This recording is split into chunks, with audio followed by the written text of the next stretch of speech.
గా L&T L&T అనేది ఒక పెద్ద కంపెనీ హైదరాబాద్లో మెట్రో కట్టిరు. ఆయన మొన్న మదినప్పుడు హైదరాబాద్కి వచ్చిండు. వచ్చి ఆయన విలేకరులతో మాట్లాడుకుంటూ ఒక మాట అన్నాడు.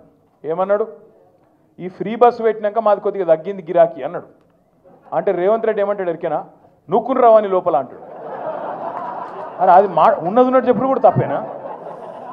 చెప్పుడే కాదు, ఇండియా టుడే టీవీలో చెప్తుండు అని నూకుమన్నా నేను నూకుమంటే వాడు బొంబాయి వారిపోయినట్టు. అంటే నీకు ఎవరు ఖిలాఫ్ ఆఖరికి పాపం కానీ ఇది ఏం తప్ప. ఇంకా యాక్టరు, సినిమా యాక్టరు, ఈయన పేరు మర్చిపోయాడు. ఆయన చెప్పేటప్పుడు పేరు మర్చిపోయాడు. తెలంగాణ సీఎం అని చెప్పి అటు చూసిండు కొద్దిగా. మనవానికి ఆయన ఎక్కడో తలిగింది. అయితే నేనేమంటున్నా, గింత అన్యాయం అని పేరు మర్చిపోతే జైలు పెడతావు. ఇక గట్లా తయారైండు మన చిట్టినాయుడు. అమ్మతోడు చెప్తున్నా, ఇంకొకడు అయితే ఇంకొకడు రేషం ఉన్న మనిషి అయితే ప్రజలు తిట్టే తిట్లకు ఎప్పుడో చచ్చిపోతుండే. రేవంత్ రెడ్డి కాబట్టి బతుకున్నాడు. పురాగా సిగ్గు తప్పినోడు, పురాగా ఇజ్జత్ లేనోడు కాబట్టి బతుకుతున్నాడు. కానీ ఇంకోడైతే ఎప్పుడన్నా ఆయన ఓ బకెట్ల నీళ్ళు పోసుకొని ఆయన నీళ్ళలో దుంగి చచ్చిపోతున్నాడు. అరే రామ, ఏం తిట్టుడు అది. మేము కూడా విన్నాం, మస్తుగా విన్నాం. కానీ అవి ఏం తిట్లు నాయన.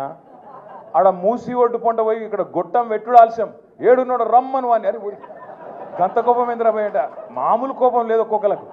రమ్మను, ఇప్పుడు ఇక్కడ రమ్మను దమ్ముంటే. నిజంగా చెప్తున్నా రేవంత్ రెడ్డి గారు, కెమెరాలో చూస్తున్నావు, ఇక్కడ పోలీసు వాళ్ళు కూడా ఉన్నారు, నీ వాళ్ళు నాకు ఎరికే. రేవంత్ రెడ్డి యాది పెట్టుకో, యాడికి పోయినా ఒక 500-600 మంది సెక్యూరిటీని పెట్టుకుని, లేకపోతే మాత్రం ఈ బలగొట్టేటట్టున్నారు ప్రజలు. ఎక్కడికి పోయినా మాట్లాడతారు, అక్కడక్కడ డైలాగులు కొడుతుంటారు రేవంత్ రెడ్డి. మగోడి అయితే రా, అప్పుడప్పుడు ఆగురా అయ్యాను, మీలో లేదు చెవులలో మీలో లేదురా పోయి ఆగు. అక్కడక్కడ మాట్లాడుతుంటాడు. కేసీఆర్ దమ్ముందా అంటాడు. కేసీఆర్ అంటాడు. నేను అంటున్నా, కేసీఆర్ కావాలంటే నాకు మన సోషల్ మీడియాలో పోస్టులు పెట్టే పిల్లగానే తట్టుకోలేకపోతుండే ఈయనకడ కేసీఆర్ కావాలన్నాడు. అవసరమా?